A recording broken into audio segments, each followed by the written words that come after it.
26102, Safety for Electricians. Part 3.0.0, Electrical Safety Standards. Identify the standards that relate to electrical safety. Describe OSHA requirements in the workplace. Explain the purpose of NFPA 70E. There are no performance tests for this section. It says all electricians must become familiar with both national safety standards and local requirements. Primary national standards for electrical work are the National Electrical Code, that's NFPA 70. The Standard for Electrical Safety in the Workplace, NFPA 70E, which is a supplement to NFPA 70. Recommended Practice for Electrical Equipment Maintenance, NFPA 70B. OSHA Standard 29 CFR 1910 and 1926. This module provides an overview of NFPA 70E and OSHA requirements. 3.1.1 Employer Responsibilities. OSHA Standards 29 Code of Federal Regulations 1910 and 1926 cover occupational safety and health standards. Within each standard are subparts that deal with specific areas of safety. For example, 1910 331 through 335 covers electrical safety related work practices.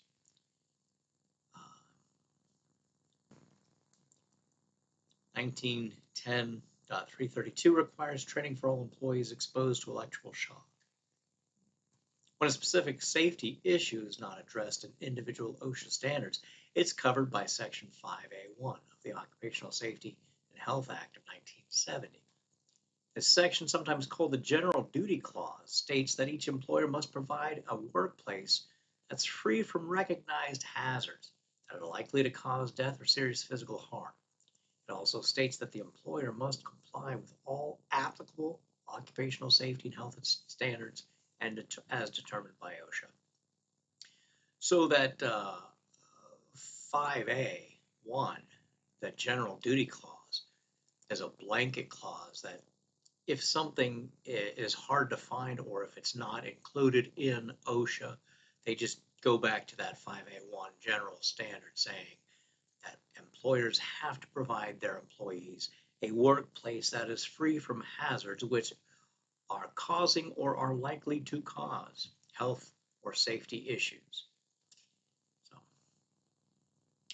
if there's been a reportable incident, especially an electrical incident, the inspectors will request to see certain documents. Finally, they will check all training records, SOPs, standard operating procedures, work permits, and any other documents associated with the incident. So employers are responsible for ensuring their workers are properly trained, have the safe work environment, have the required personal protective equipment, are informed of hazards present in the workplace, have clear written instructions, are given all the tools to perform their job safely, and are following all employee safety policies and procedures. The employees also have responsibilities. 3.1.2 OSHA standards that cover employee responsibilities are split into several sections.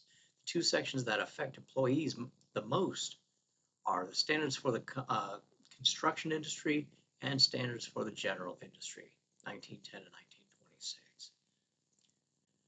1926. OSHA states that employees must follow the safety rules provided by the employer. Additionally, some states reduce the amount of benefits paid to an injured employee if that employee was not following known established safety rules. Your company may also terminate your employment if you violate an established safety rule. So OSHA tells the employer they must provide you with fall protection. Your foreman gets it, it's on the job site, he gives it to you, tells you to wear it if you're ever going to be 6 feet above the ground or higher. You throw it over in the corner and you get up on a ladder 10 feet in the air and you fall off and you get hurt. That company may very well not be responsible for providing you with workman's comp payments. They may not pay for your hospitalization or your medical treatment because you were not using the personal protective equipment that was given to you by the employer. you have a responsibility to follow those safety rules and to make sure that you work in a manner that is safe and will afford you a safe working environment. Key responsibilities for all employees include reading, understanding, and following all company safety policies, inspecting, using, and properly storing all required personal protective equipment, paying attention to the work environment to identify all hazards. Always keep a clean work area when installing or removing equipment. Scrapped wire and even insulation can cause a fault or prevent protective devices from tripping. Be sure to properly install doors and covers and account for all parts and tools during the installation. Also, never use the top surfaces of enclosures as storage or work areas, and be sure to maintain the required working space in front of the equipment as required by NEC Section 110.26. In the past, workers addressed situations as they arose. It's no longer acceptable. NFPA 70E standard for electrical safety in the workplace requires job safety planning and a job briefing before starting each task. That means you must have a specific goal in mind and perform only the planned job. Here you go. This is what we were talking about before. Many electrical incidents occur when employees try to fix an issue they notice while performing another job. For example, if you take a current reading at a motor starter and notice the loose connection, that's not the time to tighten it. Doing so would cause you to contact an exposed energized part, which could greatly increase the likelihood of initiating an arc flash. Any work must be completed in an electrically safe work condition. In other words, that motor starter needs to be de-energized before you go tightening screws. Watch out for holes. Workers may trip over them. If they're large enough, workers may fall into them or through them. If there's a work area below, tools or other objects may fall through them, which could cause serious injury to workers below. They're talking about a hole in a platform or a second story. So make sure that you don't have open holes on the job. Any hole more than 2 inches in any direction must be protected with a cover or guardrails as shown in the image. A cover must be able to handle twice the anticipated load, be secured in place, and be clearly marked. Open hole. So,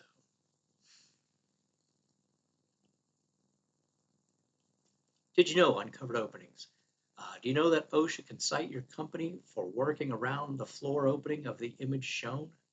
This is true even if you weren't responsible for creating it. If you're working near uncovered openings, you have only 2 options.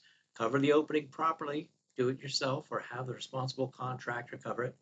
After advising a supervisor, stop work and leave the job site until the opening has been covered.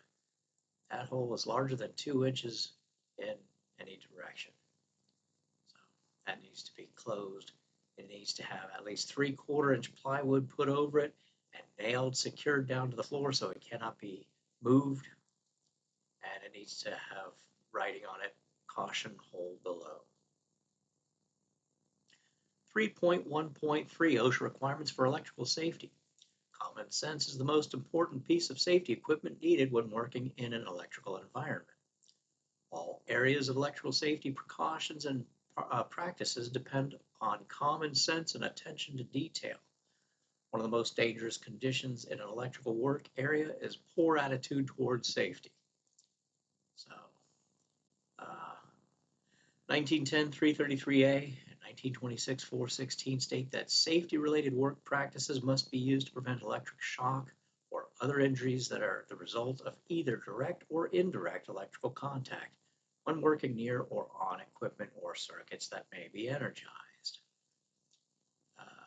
Here are some of the basic attitudes and electrical safety precautions needed for an effective safety program. All electrical work must comply with the latest NEC, NFPA 70E, and OSHA standards. OSHA requires that you post hard hat areas. Be alert to those areas and always wear your hard hat with the bill in the front.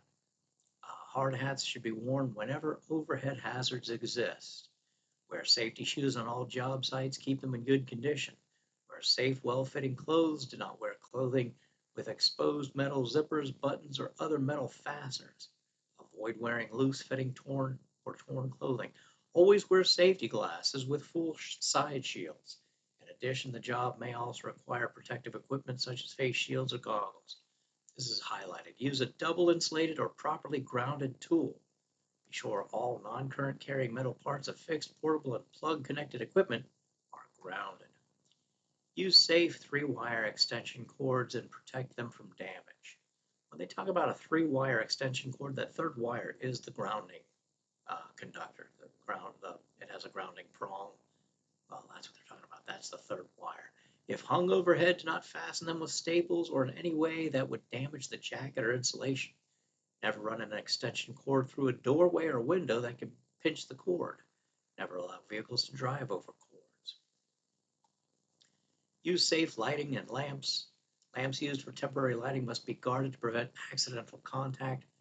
Support temporary luminaires according to their listing or labeling instructions. All receptacles for attachment plugs must be of an approved type and properly installed. NEC section 590.6 requires that all 125 volt single phase 15 amp, 20 amp, and 30 amp receptacle outlets be ground fault protected.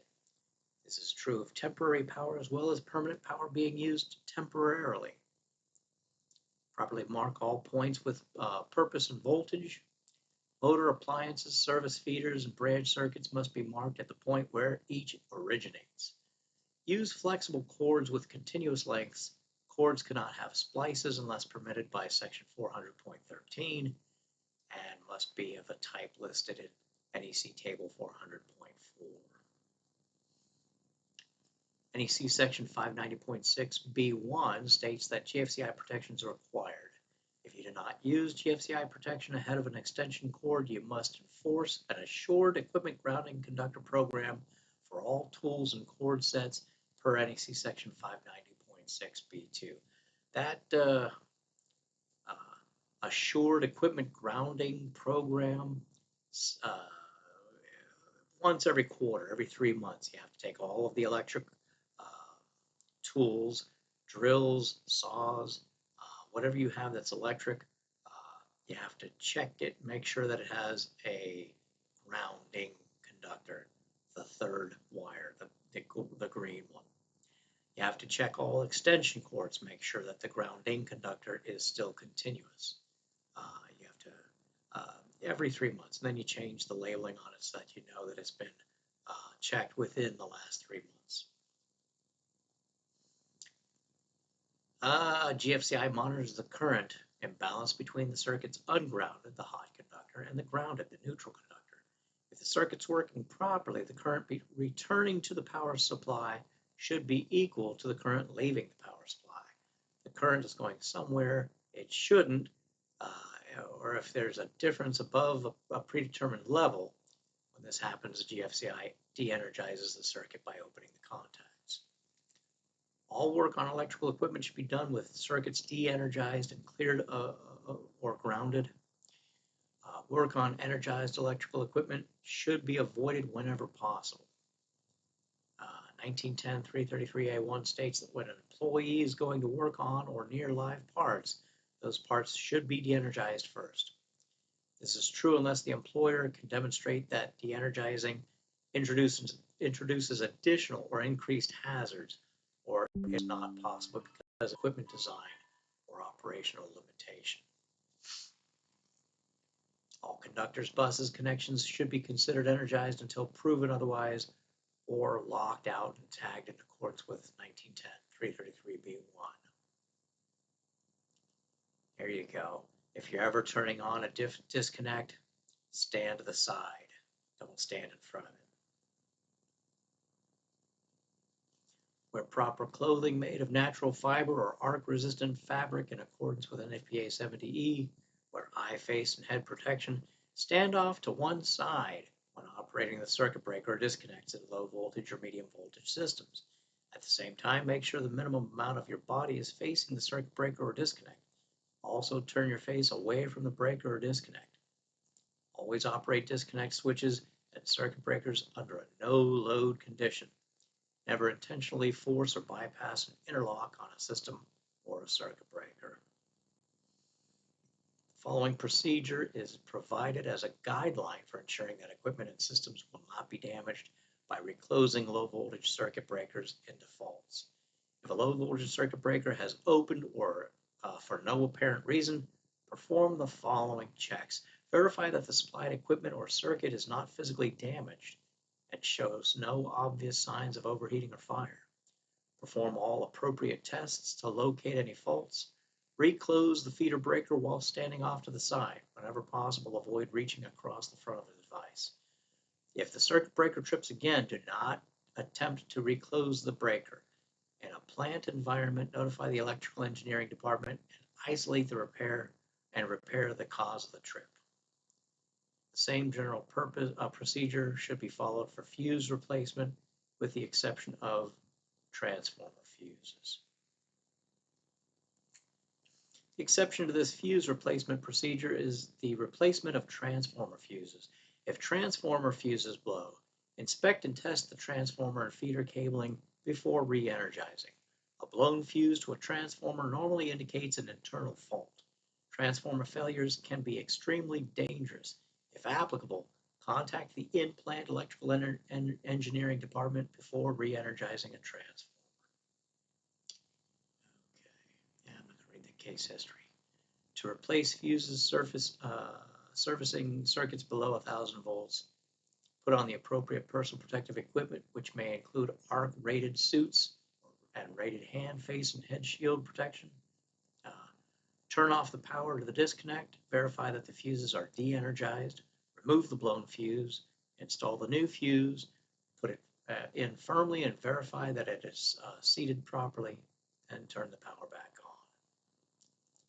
Warning, turn off the power from a circuit breaker before removing and installing fuses. Open the air brake disconnects or quick disconnects before removing the transformer's fuses. These are on the upstream side of the large transformer. Otherwise, you may cause severe arcing as the fuse is removed or installed. This arcing can result in personnel injury and equipment damage.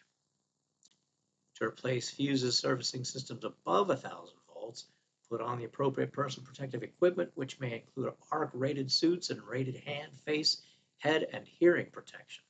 Open and lock out the disconnect switches, unlock the fuse compartment, verify that the fuses are de-energized, attach the fuse removal hot stick to the fuse and remove it. Using a hot stick, install a new fuse, turn the power back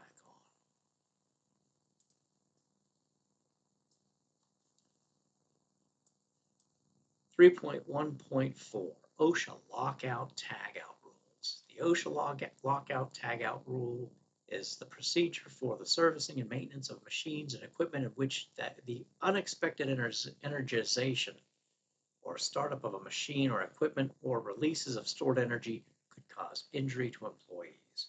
This standard shows the minimum performance requirements to control hazardous energy. Before working on a circuit, first isolate equipment from potentially hazardous energy. Examples of hazardous energy are electrical, mechanical, hydraulic, pneumatic, chemical, or thermal. Electricity is not the only form of energy that needs to be isolated from a piece of machinery. Although 99% of your work may be electrical, you may also need to lock out mechanical and other types of energy equipment. You also need to lock out and tag equipment before employees perform any servicing or maintenance activities. It is important to do this when unexpected energization, startup, or release of stored energy could injure an employee. Warning, the OSHA procedure provides only the minimum requirements for lockout tagout. Always consult the lockout tagout procedures for your company and the plant or job site where you work. Remember that your life could depend on the lockout tagout procedure. The NEC requires that you permanently equip remote mounted motor disconnects with a lockout feature. Be sure to instruct all employees in lockout tagout procedures. The OSHA lockout tagout procedure is designed to protect personnel from potential exposure to hazardous energy. This can occur during construction, installation, service, and maintenance of electrical energy systems. The following describes the OSHA lockout tagout procedures as outlined by CFR 1910.147. All employees must follow this procedure. Exposure to the unexpected startup or release of hazardous energy is dangerous. This procedure does not apply to the following: process and or utility equipment and systems with cord and plug powered supplies when the cord and plug are the only sources of hazardous energy, and removed from the source and remain under the control of the authorized employee. Electrical equipment and systems and troubleshooting procedures when the energy source cannot be de-energized because service must be continuous or shutdown of the system will not work. We're required to wear additional personal protective equipment and follow the safe work practices identified in the case of these exceptions. Affected employees: any person working on or near the equipment or machinery during lockout tagout conditions. Appointed authorized employee: any person appointed by the job site supervisor to coordinate and maintain the security of a group lockout tagout condition. Authorized employee: any person authorized by the job site supervisor to use lockout tagout procedures while working on electrical equipment. Authorized supervisor: the assigned job site supervisor who oversees coordination of procedures and maintenance of security for all lockout tagout operations at the job site. Energy isolation device: an approved electrical disconnect switch that isolates and secures a hazardous electrical source in an open or safe position. And lockout tagout hardware: a combination of padlocks, danger tags, and other devices designed to attach to and secure electrical isolation devices. So what they're talking about here, a lot of times you have more than one employee working on something. If you have 10 employees working on one piece of machinery, all 10 employees must have their own lockout lock. They lock out the equipment, and the employee keeps the key on them. You don't put all the keys in one place. You don't give them to one authorized person. The individual who places the lockout keeps the key on their person. You must receive training on lockout tagout procedures if you're an authorized supervisor, authorized employee, or appointed authorized employee.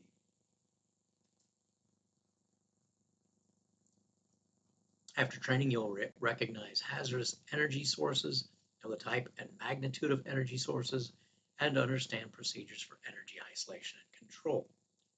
Conduct retraining whenever lockout tagout procedures are changed or there's evidence that procedures are not being followed properly. When performing this procedure, ensure that you have the correct personal protective equipment and hardware.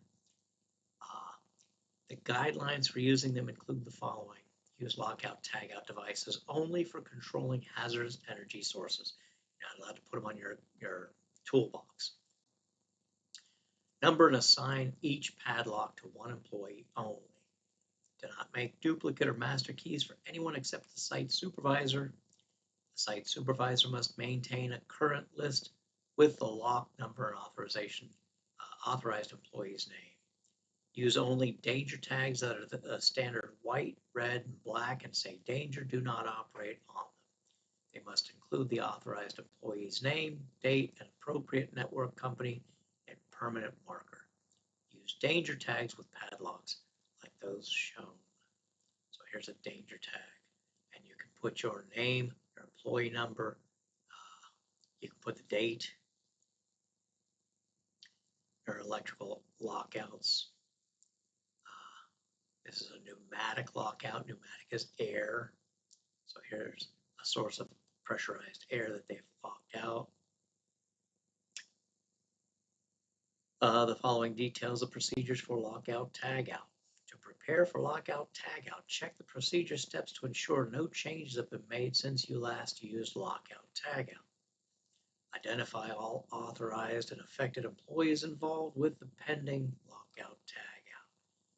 The sequence of steps for performing a lockout tagout procedure are as follows. Before using lockout tagout, notify all authorized and affected personnel. Shut down the equipment or system using the normal off or stop procedures. lock out the energy sources, test disconnects to ensure they cannot be moved or to the on position, open the control cutout switches. If there is no cutout switch, block the magnet in the switch open position. Do this before working on electrically operated equipment such as motors, relays, etc. Remove the control wiring. This is highlighted. It says each authorized employee must attach a separate lock and tag. This means there may be several locks and tags attached at one time, as shown in Figure 18. So, authorized employee is any employee who will be working on or near that equipment when it's locked down.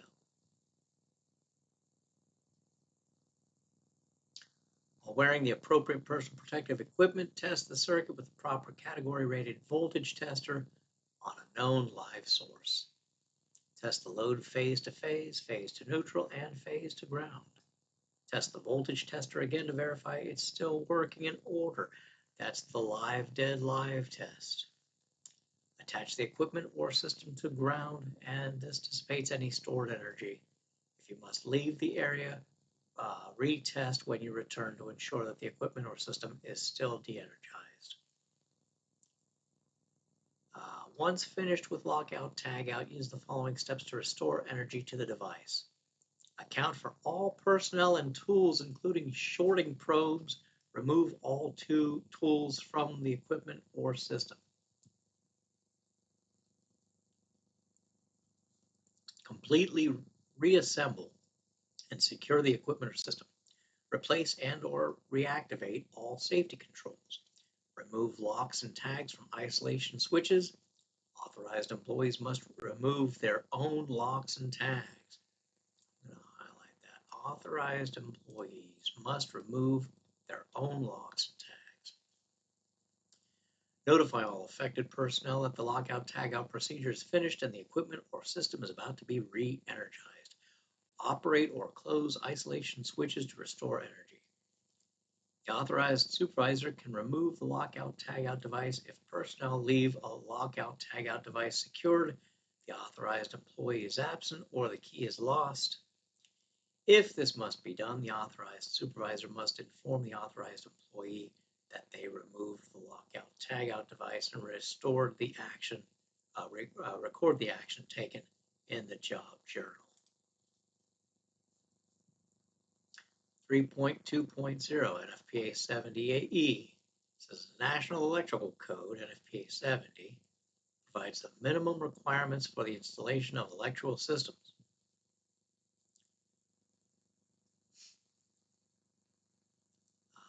Where's the other one? I don't see the one I was looking for. Sorry.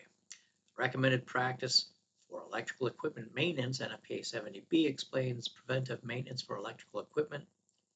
And here it is, the standard for electrical safety in the workplace, NFPA 70E, provides safe working requirements concerning hazards that cause workplace injuries due to electric shock and arc flash.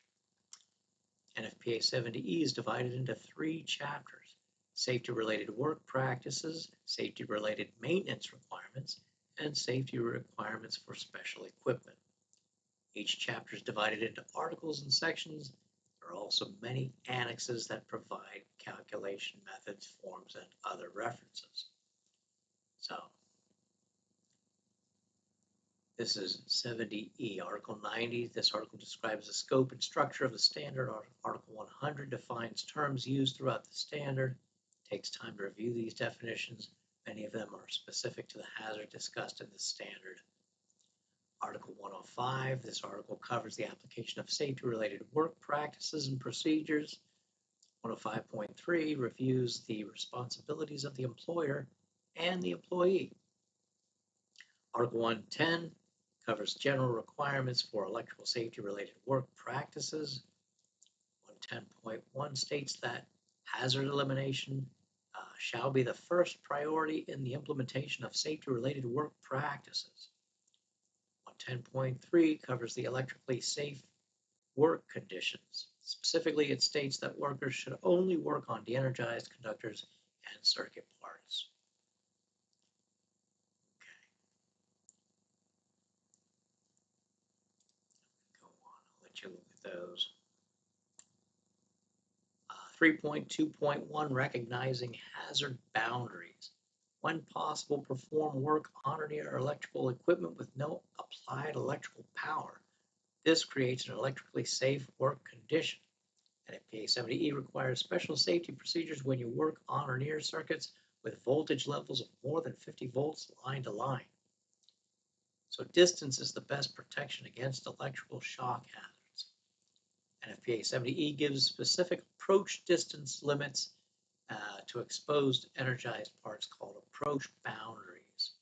You must perform a shock risk assessment to determine the approach boundaries, required personal protective equipment, and other tools or equipment needed. So here you go. Here's the limitation 1, 2, and 3. So restricted approach boundary is in here. Limited approach boundary for qualified personnel is 2. And arc flash boundary could be closer or farther depending on incident energy. Shock boundaries are dependent on system voltage level and refer to distance from exposed energized parts. So you have restricted, it's for qualified persons with PPE. And then you have limited, and it's only for qualified persons without PPE. And then you have the third, which is arc flash boundary. You could be affected if you're inside the arc flash boundary. NFPA 70E section 130.4F1 establishes rules for unqualified persons who must enter the limited approach boundary. It says that only qualified persons using all required personal protective equipment are allowed to enter and work inside the restricted approach boundary. When an arc flash hazard is present, you must establish an arc flash boundary.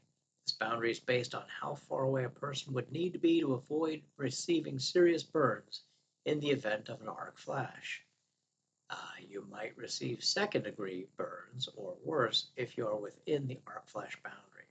That is why you must wear arc-rated protective apparel, refer to the arc flash risk assessment, and other personal protective equipment identified in NFPA 70E Article 130. The amount of incident energy can vary. Incident energy is the amount of thermal energy impressed on a surface at a certain distance from the source of an electrical arc. Incident energy is typically expressed in calories per centimeter squared. Therefore, an arc flash boundary might be inside or outside a shock protection boundary. Many electrical safety programs use whichever distance is greater. Determine this by using the risk assessment.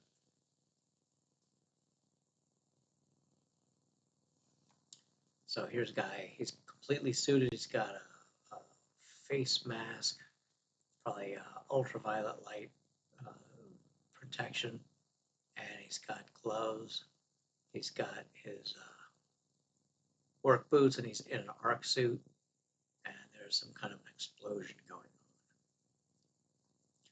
Arc flash relays. An arc flash relay uses light sensors or a combination of light and current sensors to detect the light current produced by an arc flash and trip upstream devices.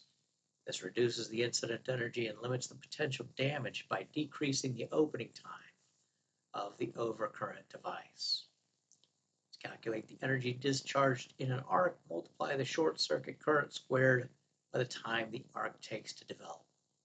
Use the following formula. I squared T. There's a determined arc flash boundary for thermal energy. The blast from the arc flash creates a shock wave. This can blow equipment apart and people away from the blast. Shrapnel, toxic gases, copper vapor explode in all directions. The blast also creates sound waves that can damage hearing.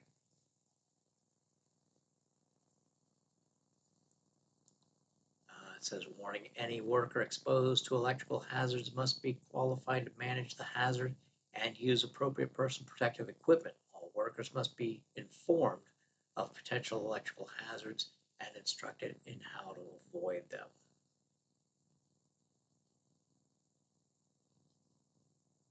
Work within the restricted approach boundary requires that rubber insulating equipment be used. It also requires the use of insulated tools rated for the voltage on which they are to be used.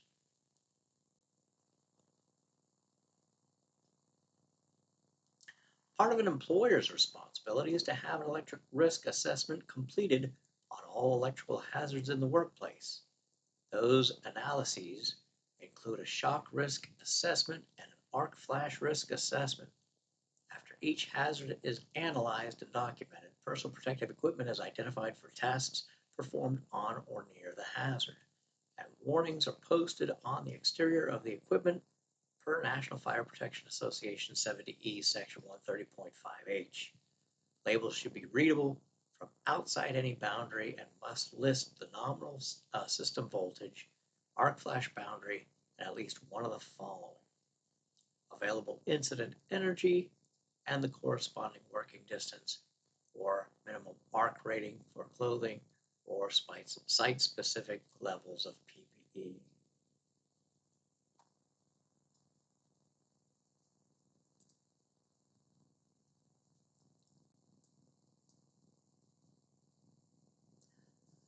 Three point 2.2 Human Performance and Workplace Electrical Safety. The principles of human performance are based on the following concepts. All people make mistakes. Effective performance depends on predicting, managing, and preventing error-prone situations and conditions. Working while tired. Organizational processes and values affect individual performance. Positive reinforcement from leaders, peers, and subordinates results in high performance levels by workers. Identifying why mistakes occur helps prevent recurrence. Applying these lessons learned from past incidents will help you avoid future incidents. Looking at human performance can help you pinpoint potential error points. Workers operate in one of the following human performance modes: rule-based, skill-based, or knowledge-based. Rule-based workers operate in rule-based mode when they've done the task before or they know the procedure. It's called the rule-based mode because it's based on known rules or procedures. Due to the predictable and tested rules and outcomes, the rule-based mode is the most desirable. Knowledge-based mode. Workers operate in knowledge-based mode when they're doing a task they've not done before. Often there's no specific procedure to follow. The worker must use knowledge and past experience in order to make decisions. Skill-based mode. Workers operate in skill-based mode when they perform common and familiar tasks, as in operating a low-voltage circuit breaker. Common errors in skill-based mode are when a person doesn't pay attention to the risk. Error precursors are situations that put us at risk due to the task, condition, worker attitude, and or the environment.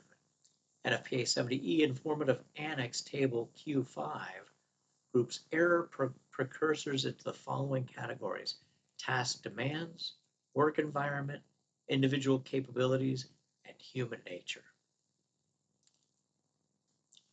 Each of these error precursors can be offset with one or more human performance tools. Annex Q6 lists the following human performance tools: job planning and pre-job briefing, job review, post-job review, procedure use and adherence, self-check with verbalization, three-way communication, stop whenever unsure, flagging and blocking.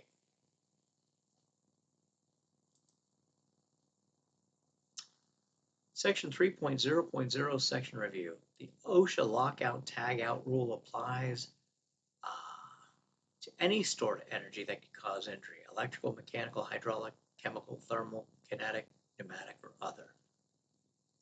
NFPA 70E covers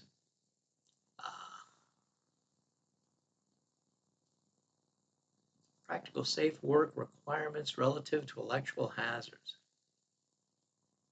I believe it's C. Practical safe working requirements relative to electrical hazards. That's NFPA 70E.